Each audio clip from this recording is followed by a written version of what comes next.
And today on Conference Talks, we're going to be talking about the changes with conferences, mainly the Big Ten and the SEC. We've seen USC and UCLA move from the Pac 12 over to the Big Ten, and Oklahoma and Texas moving into the SEC. What do you guys think about this? Ben, let's go to you first. I think yes, it's all for the money, and I can understand that, but it really should. I can understand it. Like I said, it's for the money, but the conferences were made to be geographical, right? I think all conferences should be being paid the same, all the teams from that conferences, and I think it should stay geological. Beck, what do you think? Yeah, I agree. Everything is centered around money here. And it's a good thing and a bad thing. It's a good thing for the schools. It's a good thing for the networks. You got to get your money. But it's also a bad thing for a lot of, but I think there's more bad than good here.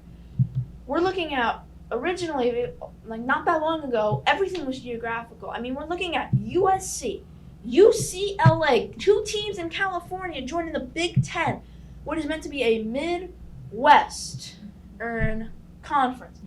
So imagine you are UCLA. You are playing Rutgers. You have to travel all the way across the country. These are just kids in college. We're looking at kids in college now. This is why they do conferences local, and it's why 3/4 of games are all conference games.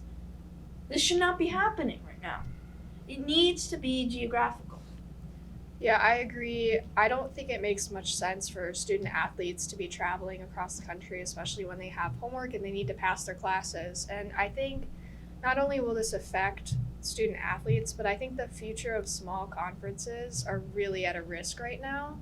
I think the conferences that have both basketball and football that are smaller are really at a risk of being dissolved into these huge mega conferences.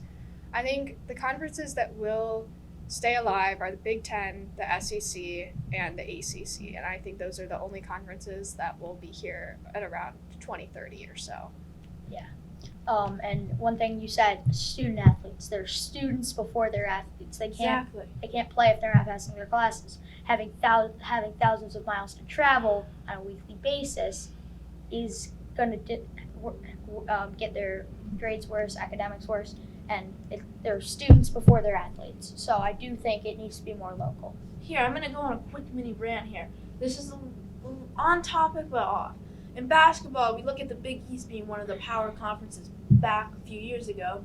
Right now, I don't even know who's in the Big East. I know Villanova's in it. That's about it. Syracuse has left. UConn has left. All the top powerhouses have left. And it's the same that's happening. The Pac-12 has been one of the best conferences. It's been hosting the Rose Bowl along with the Big Ten. Now what? They lose their top two schools. We're letting Oregon lead this conference now. The Big 12 have been losing Oklahoma and Texas. Those are their top two schools. Who are they even led by? Who's their top conferences? Now it's just two major conferences and a solid one in the ACC. It's just not right for it. Like, why are we doing this in college, but in the real pros, we keep it local? They can travel because they don't really have anything else to do. I agree. I think it doesn't make sense for student athletes to be traveling more than pro athletes, especially when pro athletes are getting paid 10 times as much. And I think for the future of college athletics, this will be a big change, not only for the players, but for the fans too, because now, as, let's say, a Syracuse fan, you may be wondering what time is the game on, and you're seeing it's at 10 o'clock because your team's playing in some other random time zone, and I think it doesn't make any sense.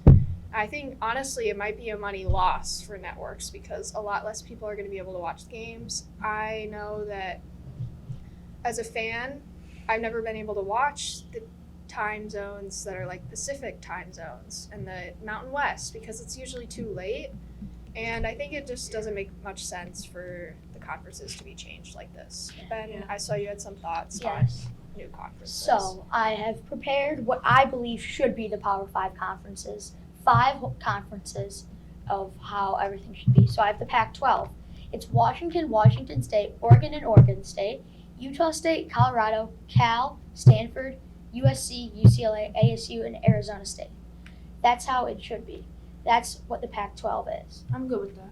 It's a good list. Now we have the Midwest Conference. Now, I can understand that there's rivalries and stuff, but when you get to a certain point, rivalries just don't mean enough where you have these kids traveling thousands of extra miles and hundreds of extra miles. So the MWC is the Midwest Conference, which was the Big Ten, but there's a lot of changes. So you have Minnesota, Wisconsin, Michigan State, Michigan, Kansas, K-State, Nebraska, Iowa, Iowa State, Notre Dame, Purdue, Northwestern, and Illinois. Okay. We're leaving Indiana out of the Big Yeah. Ten. This is classic Big Ten. Indiana's the middle of the Central. They've been in the Central in everything. Yet again, Every conference they're in the Central. yet again, it is. They're right next to Illinois. They're right next to Michigan. Very close to Wisconsin. Very close to Minnesota. Very close to Iowa. They're close to all these teams. And that is a point. Leaving them out of the Big Ten. I'd rather put Purdue out of it than Indiana. And I can understand that. Kansas is in it over Indiana. Kansas has been always Big 12. I And- got it. That's the one thing I and again, disagree. I understand this is what they used to be, but right now we're looking at the future and how But the it's location's most fine. geological for and the best for each It's Yeah, I singular. think- Bloomington, Indiana is right in the Midwest. It's on the western side. I of understand. Indiana. I have the map. I've made the map. It's the best. I mean, There it's is. been good so far. That I need Indiana must stay in that conference. I think. 3 more conferences quickly. We have the Big South: Mississippi State, LSU, Texas A&M, Baylor, TCU, Texas Tech, Oklahoma State, and Arkansas.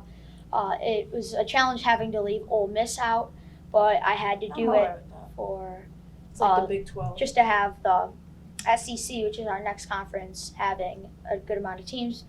SEC has Kentucky, Louisville, Wake Forest, Vanderbilt, Tennessee, Clemson, South Carolina, Georgia, Georgia Tech. That is Auburn, Ole Miss, FSU, Florida, and Alabama.